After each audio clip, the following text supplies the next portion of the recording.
how to record Zoom meeting on Android with audio.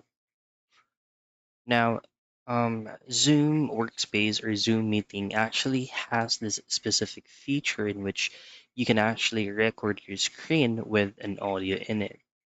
All you have to do before doing everything or before doing the whole process is make sure if you're using the Zoom application, ensure that you're using the latest version of the app.